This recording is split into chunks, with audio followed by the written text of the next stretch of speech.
All right, hello and welcome back to online English class. I hope you guys are doing well today. Today we're going to be working on OTN 2, which is going to analyze pages 50 through 58 of Heart of Darkness, which constitute the exposition of Marlow's journey narrative. All right. Uh, if you have the 2003 edition of the Barnes and Noble 2003 edition of the text. Before we get into our analysis, I want to just kind of reiterate some of our top of the week announcements. They're pretty simple. Okay, no vocabulary and grammar. Make sure that you've emailed me your reading check for last week's reading. That was supposed to come in by 3 p.m. yesterday. So if you haven't done that, you're late. All right, you need to finish part 1 of Heart of Darkness and begin part 2. That's your reading assignment for this week. Make sure that email confirmation for your reading check comes in by next Monday and that you are completing your OTNs as we complete them in class, right? So obviously we've completed our first OTN, OTN 1, which analyzed the introductory scene of Heart of Darkness. And we are going to begin OTN 2 today, which is going to analyze the exposition of Marlow's journey. All right. Aside from all that, you need to make sure that you continue to work on your quarter 4 essay, which is a mini research essay about Chaucer's Canterbury Tales. Okay, so let's go ahead and jump into our analysis of pages 50 through 58. Okay, so if you have the Barnes & Noble edition, which looks like this, the 2003 Barnes & Noble edition, then we are going to be analyzing the text that begins with, I suppose you fellows remember I did once turn freshwater sailor for a bit. That's just Marlowe's way of introducing the fact that he's going to tell a story about the fact that he captained a steamboat that journeyed up the Congo River, which is obviously some fresh water. All right, and then all the way to the statement that he makes here. I felt as though instead of going to the center of a continent, I were about to set off for the center of the earth. Okay, so on page 58. So everything in between here is the exposition or the introduction to his journey before the rising action begins, whenever he actually begins to go into the Congo, where he first stops at a place called the Outer Station. We'll be analyzing all of that later. All right.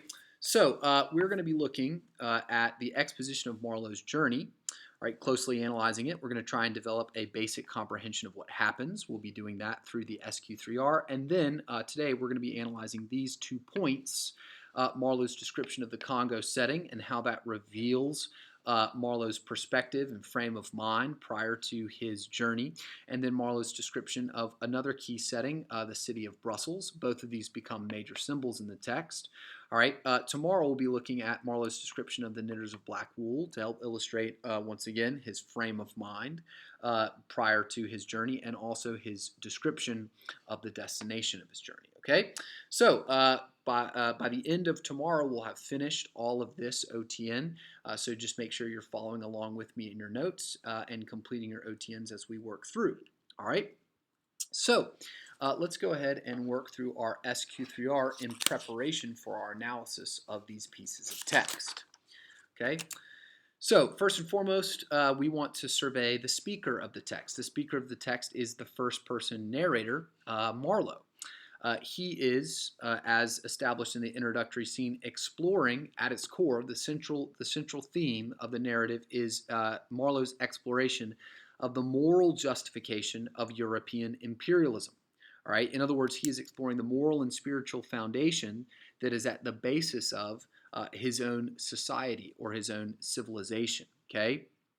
And the spreading of that society and civilization's values across or to the dark corners of the world. Okay, so consider the graphic depiction of the worldview that Marlow's narrative is going to interrogate. Okay, so again, remember the unnamed narrator sort of articulated this sort of simple belief, this simple unexplored belief in the inherent goodness, the inherent moral justification, all right, of the society in which he lives, and basically it can be sort of represented in this way.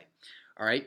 So the way that the way that the sort of the simple unnamed narrator views the world is you've got this dark, chaotic world filled up with savagery and suffering and barbarity.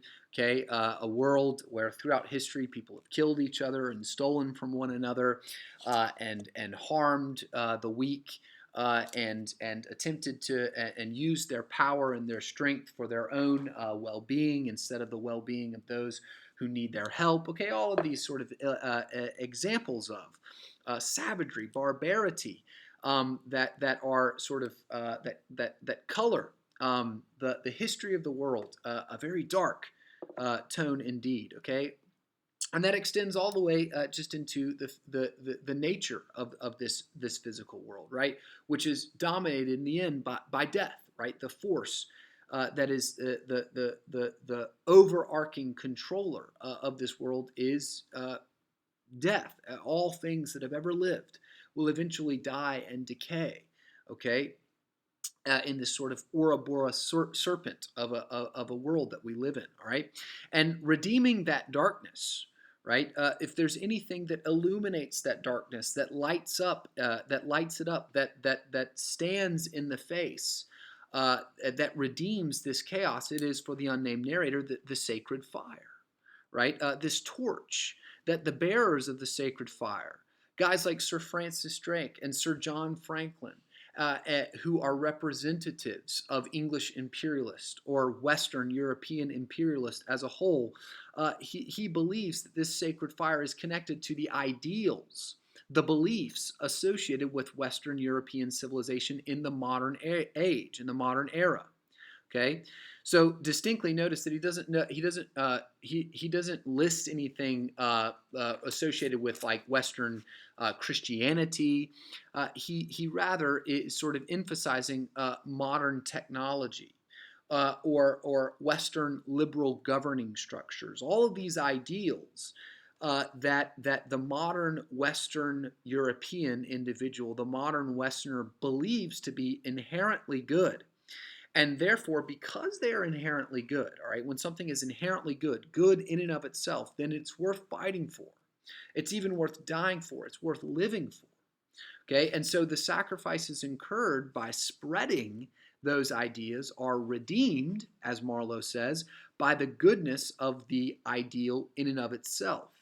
Okay, it's something, therefore, the sacred fire is something that is revealed in this physical world, but is in and of itself exists in this sort of transcendent realm. It's transcendently true. It's something to believe in. Okay, it's something that exists outside of this physical realm and is therefore sort of timeless. All right, kind of like eternal or infinite, transcendent. Okay, so this worldview, all right, the sort of the normal worldview of the typical modern Westerner, okay, who takes for granted the moral justification and moral rectitude of their own society, is a word for it would be interrogated by Marlow's narrative. He's going to ask some difficult questions about that moral justification. Because, as I stated at the end of last lecture, if this isn't true, all right, for those of you that are not very philosophically minded, you're probably going to go, who cares? I don't care. I'm hungry. But for those of you that are more philosophically minded, you're going to recognize that if this isn't true, then Marlow, the unnamed narrator, and the rest of the members of the crew and the rest of the members of Western civilization as a whole have to confront their own moral absurdity. Okay, their own moral absurdity. And this is intolerable in the end for a human being who has been created to pursue the good. All right? Obviously, defining that which is good is the difficult thing. For us sinners, we tend to do it wrong. All right?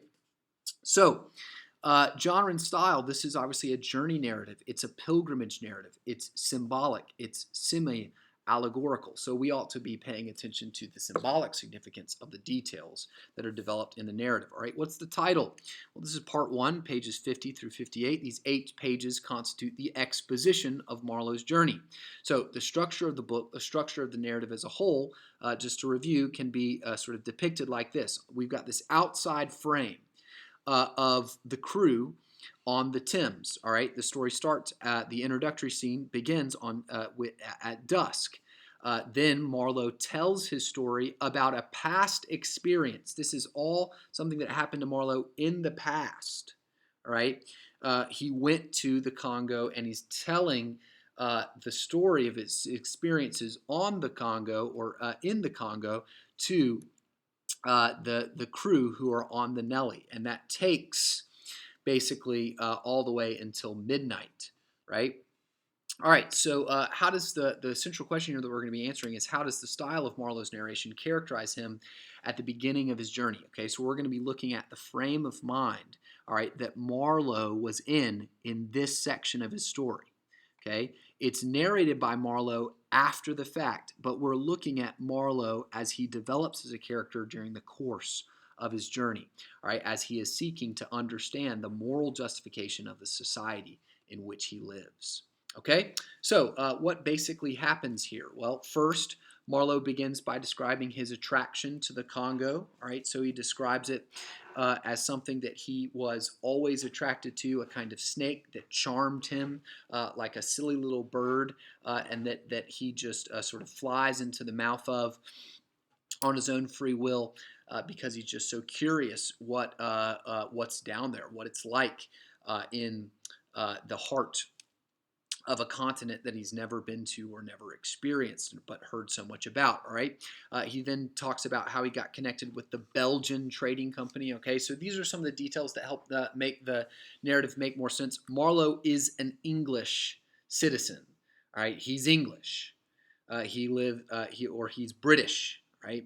But he gets connected with another Western European nation, a Western industrial nation that had an imperial presence in Africa, much like England did, okay, called Belgium, all right? And Belgium's capital is Brussels. And he goes and works for a Belgian company, a Belgian merchant company that trades ivory and other goods from the Belgian Congo.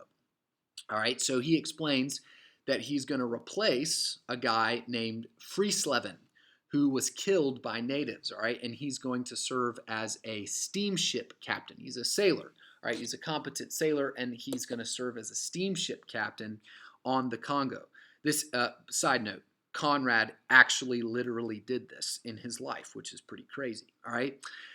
He then describes his journey to Brussels, Belgium, the capital of the Belgian Empire, all right, where he is welcomed into the front offices of the Belgian company by two women knitting black wool in the waiting room of the company's headquarters. All right, he describes these women in heavily symbolic ways, which we'll talk about and analyze in a second.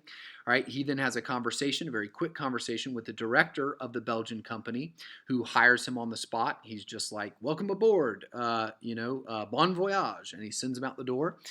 He then visits a doctor for a kind of checkup, a customary checkup prior to going to on this journey.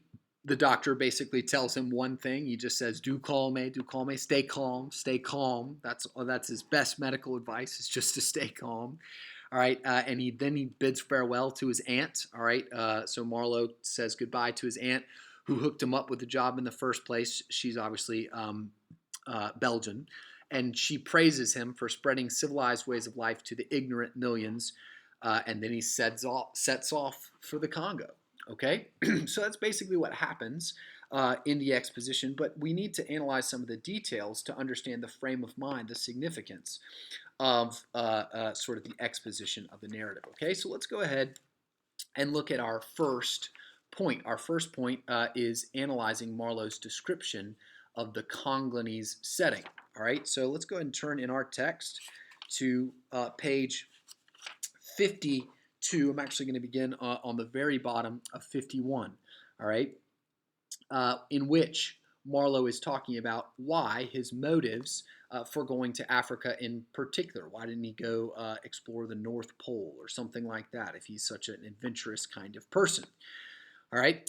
Well, he explains basically that by the time that he was beginning to explore, it wasn't really a blank space anymore. In other words, Africa wasn't a blank space. It had been carved up It had been sort of settled loosely, but it was still pretty wild. It had got filled since my boyhood with rivers and lakes and names.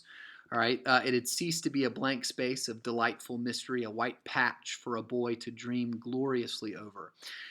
But it had become a place of darkness. But there was in it one river, especially a mighty big river. He's referring to the Congo River, that you could see on the map, resembling an immense snake, uncoiled, with its head in the sea, its body at rest, curving afar over a vast country, and its tail lost in the depths of the land. Okay, so note the literary device at work here is a kind of figurative language called personification. Marlow is personifying the Congo River as a immense snake, a massive snake that is uncoiled with its head in the sea, right?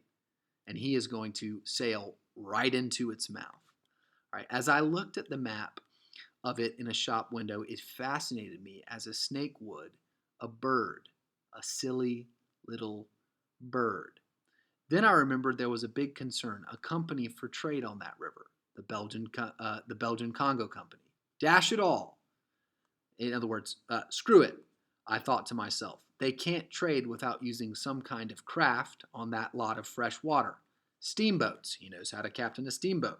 Why shouldn't I try to get charge of one? I went along Fleet Street, but could not shake off the idea. The snake had charmed me. Okay? So I want to analyze this section of the text as it characterizes the frame of mind or the perspective of Marlow prior to his journey into the Congo, some of his motives for this pilgrimage that he is going to take. Okay, so Marlow, when describing his motive for going to the Congo, all right, focuses the reader's attention on the draw of the Congo River. Okay, notably, he personifies it, calling it an, quote, immense snake, uncoiled with its head in the sea. All right, it fascinates him like a snake would a bird. It, according to Marlow, charms him. All right. So, in Western literature, whenever anything is described as a serpent or a snake, it's always wise to investigate whether or not the text is intentionally alluding to the serpent's temptation of Eve in the garden, which here, okay, Conrad is doing. The personification carries with it an implicit allusion to the serpent's temptation of Eve in the garden, who charms her into tasting a kind of forbidden fruit that grants her knowledge of good and evil. But that knowledge, significantly in the biblical narrative, does not set Eve free. It does not enlighten her or make her life better. Rather, right, when she is exposed to that knowledge, death comes. She is cursed by that knowledge, okay? She is consumed by that knowledge. So the knowledge that that is incurred from biting that forbidden fruit is something like a snake consuming its prey, right? Which if you ever watched like a massive anaconda eat like a big old antelope or something on National Geographic Channel, then you can still see the outlines of that animal in that massive snake. Okay, it's disgusting and horrible, right? It just eats it whole. It swallows it whole. And in the same way, right, Marlow is suggesting that his experiences in the Congo, very much like Eve's experiences in the garden, are going to expose him to a kind of knowledge, right? A kind of forbidden knowledge, all right, that is not going to set him free, but rather is going to consume him, destroy his innocence, destroy his preconceived notions and his preconceived beliefs. So Marlow, at the beginning of the narrative, is motivated by a similar kind of all-consuming desire to know the deeper truths about his world, like Eve, that silly little bird. Right? Bird is also obviously during this time period, especially in English colloquialism, a way to refer to a woman. All right, so Eve is like that silly little bird, and Marlow is also like that silly little bird, motivated by this all consuming desire to know the deeper truths about the world that he inhabits, to know the deeper truths about the world that he exists in. One moment, please.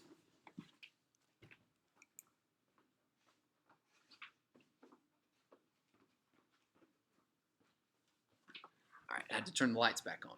Okay, so the river on which he is going to captain a steamboat and learn to navigate for himself is thus characterized as a kind of highway or a path to a truth that will not set him free but will ensnare him. All right, it will consume him. Okay, so Marlow, like, say, the pilgrim from Inferno, is on a journey where he is going to get exposed to truths or knowledge of himself and his world, much like the pilgrim grows to understand both his own internal truths, all right, the ways in which he's rebelled against God, his sin, and also the ways in which sin has infected and altered all of the world that he lives in. Much in the same way, Marlow, as pilgrim, is going to be exposed to that same kind of knowledge, but, all right, and it's going to ensnare him. He is going to get caught in it, not liberated from it, but caught by it, ensnared by it, consumed by it. Okay? All right, well, what will that truth be? Obviously, we're going to have to wait and find out. All right? So, what frame of mind is Marlow in? He is obviously an inquisitive pilgrim. He asks why. He is philosophically minded. He must know the kind of essential moral or spiritual foundation, not only of his own society, but of the world in which he inhabits, right? Much like Eve, the silly little bird. Okay, so next point that I want to look at is Marlow's description of the city of Brussels on page 54. Now, this is not an incredibly lengthy passage here, but basically he gets hired by the Belgian Congo company, and then again, sort of continuing his figurative association of himself with a bird. He says, "I flew around like mad to get ready. And before 48 hours, I was crossing the channel, the English Channel, from England into the continent of Europe to show myself to my employers and sign the contract. In a very few hours, I arrived in a city. The city is Brussels. That always makes me think of a whited sepulchre. Prejudiced, no doubt," he says somewhat ironically. "I had no difficulty in finding the company's offices. It was the biggest thing in the town, and everybody I met was full of it. They were going to run an oversea empire and make no end of coin by trade." All right, so here, significantly, Marlow, in the beginning or the exposition of his journey, describes the city of Brussels, which is another major Western European urban center, okay, like London. Okay, so Brussels is not London, and he's not describing London whenever he calls Brussels the whited sepulchre. Students oftentimes get this confused. He's describing another similar kind of urban space, a center of one of these Western European nations that were, quote unquote, spreading the light of modern Western civilization to the rest of the dark corners of the world. And he describes it as a whited sepulchre. Okay? Now, this description is only half earnestly spoken. He says, when he says prejudiced, no doubt. What he's referring to is the fact that Brussels is a kind of rival city of London, and he's English, so he thinks of it as this kind of whited sepulchre, sort of insulting the way the city looks. It looks like a tomb, all right? It looks like a grave site, all right? Now, obviously, this description, although it's kind of half earnest, reflects a kind of actual suspicion in Marlow that is being revealed to us that the blind nationalism and the blind faith of the unnamed narrator might not be based in reality, okay? But significantly, as illustrated by the fact that he says this statement half earnestly, he isn't sure about that fact. Marlow is suspicious by nature, but he isn't sure. So, as any good meaning seeker must, as any good pilgrim must, he's got to find out. Okay? Now, the illusion, if you know your Bible really well, whited sepulture, well, all that basically is, okay, is a tomb, a whitewashed tomb. All right, and wealthy people would get what's called a sepulture, which is a kind of sort of family burial site, and it's one of those big things that you see in a graveyard, right? Sometimes they'll have like columns and stuff on them. All right, and you just put all of the dead bodies of your family into this sepulture together, and it's kind of like the edifice. Okay, so you've got like the Dale family sepulture, where all of the venerable members of the Dales would go and be buried there. Okay, and it would sort of memorialize the greatness of the family. All right. So significantly, if you know your Bible, you remember that Jesus actually condemns the Pharisees using similar language. He calls them whitewashed tombs. That's the same thing as a whited sepulture. All right. Now, the reason why Jesus calls the Pharisees this is because on the outside, a whitewashed tomb looks pretty. All right. It's something that indicates the wealth and the prestige of the person who has the whitewashed tomb, like the Pharisees were wealthy and prestigious. But within, all right, inside of the hearts of those individuals, all right, in the metaphor, there is, although they appear beautiful on the outside, although they appear pure on the outside, although they appear prestigious on the outside, obviously on the inside is only death. There is no life. It is empty. It is dead. It is hollow. It resounds. There are only bones on the interior, okay? No living heart, no flesh, all right? So, in other words, Marlow's description of this city, even though it's half joking, seems to offer a kind of suspicion that if proven true, the moral integrity of a society, something that Marlow's peers takes as a given, is undermined. And that's something that Marlow, all right, as a pilgrim, as a meaning seeker, cannot make peace with.